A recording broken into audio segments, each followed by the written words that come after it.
perkenalkan nama saya Elizabeth Sihaan. Saya adalah dari mahasiswa Akbar Columbia Asia Medan. Pada kali ini saya akan mempresentasikan mengenai pemeriksaan pada pasien gawat darurat yang meliputi dari airway, breathing, and circulation. Adapun di sini pemeriksaan kesadaran pasien untuk menentukan keadaan si pasien tersebut sadar atau tidak. Nah, yang pertama yaitu pemeriksaan airway ataupun jalan napasnya.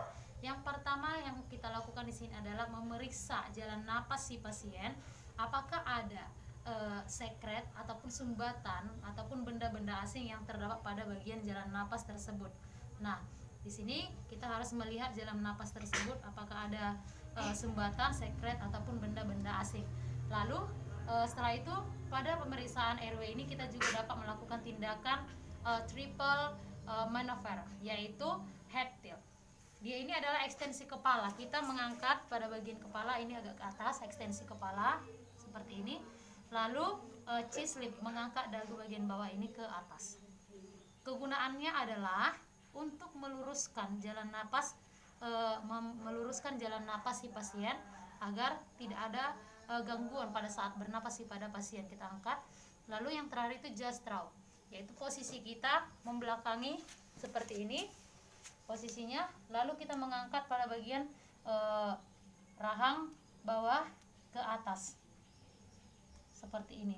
Fungsinya adalah untuk meluruskan jalan napas si pasien agar si pasien dapat bernapas dengan baik ataupun tidak ada sumbatannya. Nah, selain itu juga kita bisa membuka mulut pasien. Nah, setelah itu tindakan selanjutnya kita bisa memasang orofaringeal tube yang itu digunakan kepada pasien yang tidak sadarkan diri seperti itu. Setelah itu tindakan yang selanjutnya yaitu pemeriksaan pada breathing, yaitu pernapasannya. Pemeriksaan pada bagian pernapasan pada pasien kita dapat melakukan tindakannya dengan cara look ataupun melihat.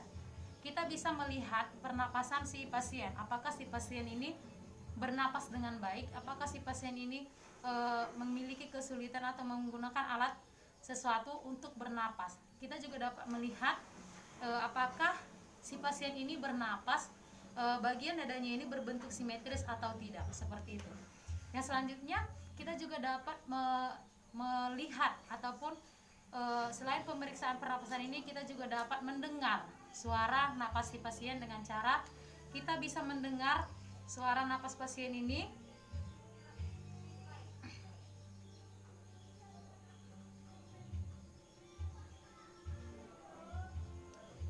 kita listening ataupun kita dengar suara napas si pasien ini, apakah si pasien ini memiliki suara-suara napas tambahan seperti stridor gitu. Nah, selain itu juga kita juga dapat melihat selain tadi sudah kita lihat, kita dengar, sekarang kita bisa merasakan atau feel dengan cara apakah si pasien ini bernapas atau tidak melalui hidungnya seperti ini. Ya, apabila si pasien bernapas kita tidak perlu memberikan kita tidak perlu memberikan bantuan napas dari mulut ke mulut, tapi apabila si pasien ini sadar kita cukup memberikan terapi oksigen seperti nasal kateter 3 liter ataupun masker 6 sampai 8 liter.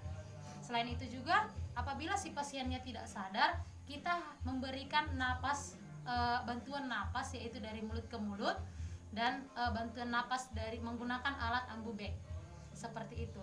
Selanjutnya pemeriksaan fisik pada sirkulasi ataupun sirkulasi darah ataupun circulation.